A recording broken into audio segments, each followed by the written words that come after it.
Сәлем достар, бізге Мұхаммед саллаллаху алейхи уассалам ақыр заманның қалай болатынын баяндап берген болатын.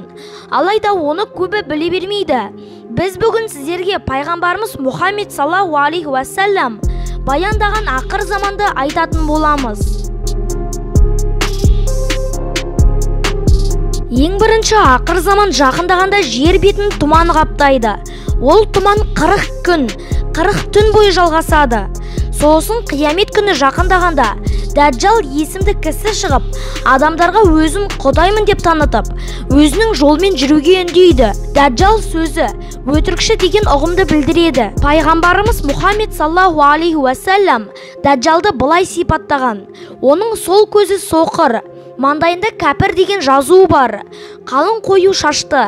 Оның қасында жәннат пен от бар, бірақ оның оты жәннат, ал жәннаты тозақ. Дәджал шықпастан бұрын 3 жыл жаңбыр жаумайды. Алла тағала өсімдіктерді шығармай қояды.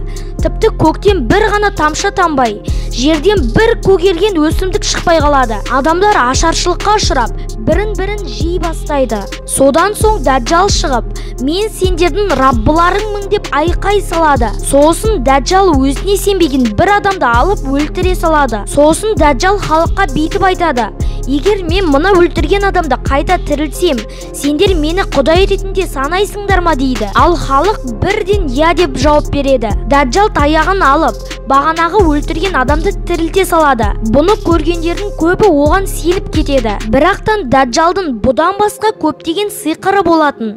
Мысалы, жауын жауғызу, өзіне ергендерді байлыққа кенелту, өлген адамды тірілту. Ажық, ол өлген адамды тірілте алмайды. Ол жай ғана жын шайтанды көмекке шақырады. Өйткені олар адам кейпіне ене алады. Дәджал 40 күн өзін құдай ретінде сендіруге тырысады.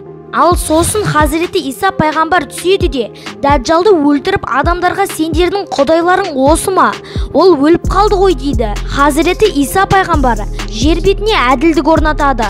Одан кейін Яжуж-Мәжуж қауымы келіп, құмырсқадай барлық адамды өлтіреді. Бұл Яжуж-Мәжуж қауымы қазір қайда десеңіз, олар дәл қазір үңгірде. Олардың басты мақсаты сол үңгірді тесіп шығу. Бірақтан бұлардың басшысы енді үңгірді тесіп шығуға сәл ғана қалғанда ертең аяқтарымыз дейді.